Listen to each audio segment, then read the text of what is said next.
Hello guys, तो आज है हमारे 60 डे चैलेंज का डे 2।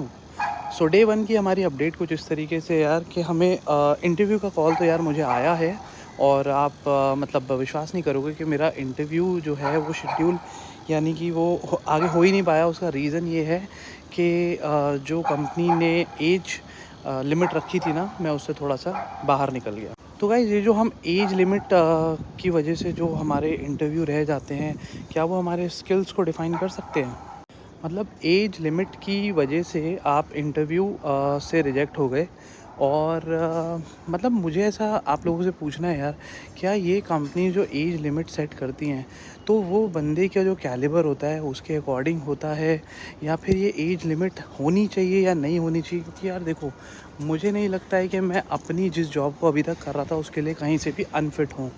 तो ठीक है, कंपनी ने एक एज सेट की है, उनके कुछ रीज़न होंगे, लेकिन मैं आप लोगों से जानना चाहता हूँ कि ये जो एज जो लिमिट है, ये जो सेट की जाती है, और इस एज लिमिट की वजह से एक बहुत बड़ा फ़ियर भी डेवलप होता है।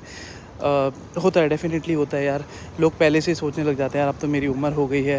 मेरी खुद की personal friend as in like मेरी लास्ट कंपनी की फ्रेंड है, उसने रिज़ाइन किया है और उसको भी ये लग रहा है कि उसकी एज हो गई है, तो उसे अच्छी जॉब नहीं मिलेगी और ऑप्शन कम कम हो जाते हैं, बहुत छोटे हो जाते हैं, श्रिंक हो जाते हैं। तो क्या ये जो एज लिमिट वाला जो कॉन्सेप्ट कंपनीज़ रखती हैं, ये होना चाहिए? मतलब डेफ़िनेटली मुझे तो लगता है कि यार एटलीस्ट इंटरव्यूअर को इंटरव्यू तो लेना चाहिए, उसके बाद उसे डिसाइड करना चाहिए कि ये बंदा अपनी एज लिमिट के अकॉर्डिंग है भी या नहीं। मतलब मेरा ऐसा सोचना है। अब कंपनी का कुछ तो पॉलिसी रहेगा, लेकिन कंपनी तो पॉलिसी पे ही चलती है। तो बताओ यार मुझे, अगर आप लोग भी ऐसे इसी तरीके से रिजेक्ट हो रहे हो, तो अगर आप लोग भी इसी रीज़न से रिजेक्ट हो रहे हो और आपको भी कहीं न कहीं ये एक फ़ियर है कि आपकी एज जो है वो काफ़ी निकल गई है, तो कैसे आप लोग अभी ये सब कर रहे हो सर्वाइव इस इंडस्ट्री, मतलब किसी भी जॉब की फ़ील्ड में? चैलेंजेस ना यार एक नहीं है, 100 आते हैं, 100 आपकी लाइफ में। अब बताओ यार, आप मुझे कमेंट में बताना कि इसका सॉल्यूशन क्या है, ऐसा क्यों होता है और क्या ये होना भी चाहिए या नहीं?